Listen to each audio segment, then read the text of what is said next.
This is Jordan Tower with JT News. Well, as we all know today, Aaron Hernandez is no longer with us. He was found in his jail cell this morning, unresponsive. Today is the day that the Patriots went and visited the White House because they just won the Super Bowl. Maybe this was too much for him to bear. A lot of people don't believe he actually did this to himself. We know he's still in jail for a murder from 2013, and he had just beat a double homicide from 2012. He was proven not guilty. And a lot of his lawyers said he was hopeful to beat the next one too, but he didn't get to that point. Maybe, I don't know what, we don't know what happened. I mean, he was convicted of that murder. But anyways, let's get to the beginning of Aaron Hernandez, his rise to stardom. You know, he was just a Patriots player for a few years and had just landed a big contract before he was convicted of murder, or arrested for murder, I should say. But let's start. So he started off in Bristol, Connecticut, and he came from a family that was like really big into sports. Okay, so his father would push him to, you know, practice a lot right before, you know, before he could even hang out with his friends or anything. So basically, Aaron Hernandez, he was a big football star in Bristol, Connecticut, and he was very tight with his father. He was described to be very tight with his father, but eventually his father died because of hernia complications, and this led him to leaving high school early to go take a football scholarship at the University of Florida. And this is kind of where the trouble, they say the trouble began with him. You know, he started to get into fights. He got into a fight off campus restaurant, sucker punching a manager and rupturing his eardrum. Then the following fall, there was a shooting at a local club. They linked Hernandez to being at this club, but he was the only person who refused to give a statement, and he said he never saw any shooting, and that case actually remains open still. And he was suspended at least once for marijuana, for, you know, playing football there, and then he entered into the draft his junior year. He left hit the draft now, and for the draft. Now he left during 2010. He decided to skip his senior year, so he skipped his senior year at Florida to turn pro. And he actually wrote a letter to the Patriots saying, if you draft me as a member of the New England Patriots, I'll submit to a bi-weekly drug test throughout my rookie season, and I'll pay for it myself out of my pay. And when he went to the draft, he was expected to go first or second round, but he was fourth round when the Patriots accepted him.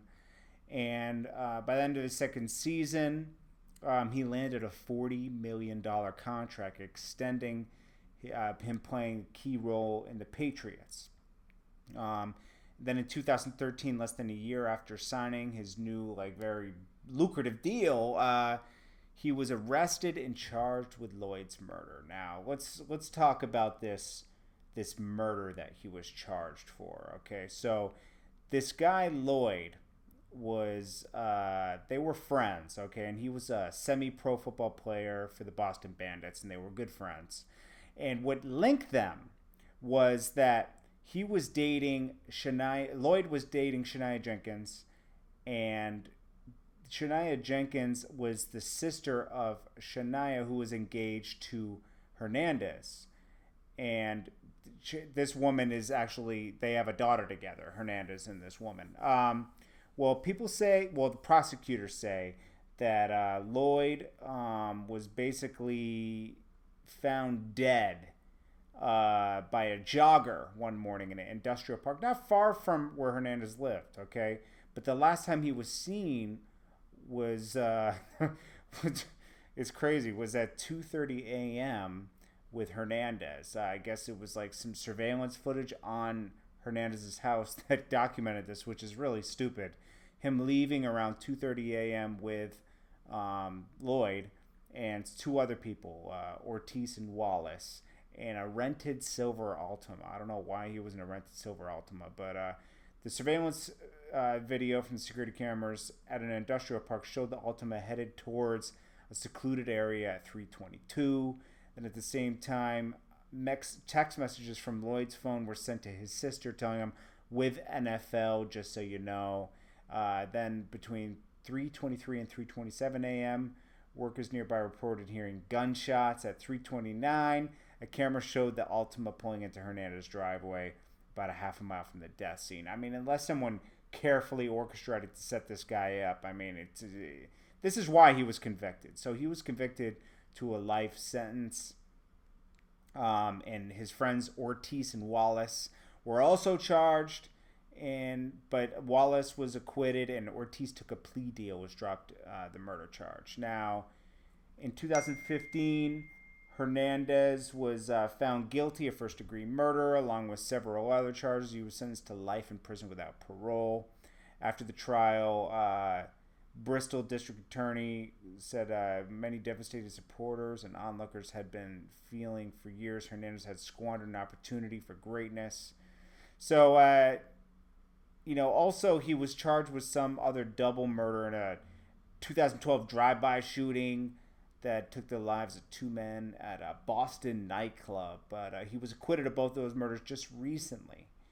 And just today, in Shuza Baranowski, I don't know how to say it, I'm slaying the name, Correctional Center in Shirley, Massachusetts, he was found unresponsive. And that was it, man, and it's sad, man, that he squandered such a, like, we don't know if he did the other one, the double murder or whatever, but it's pretty obvious he did the first one. I mean, he was found guilty of it, okay? So, and I know innocent people get found guilty every day, but I mean, it was like, the timeline was like precise.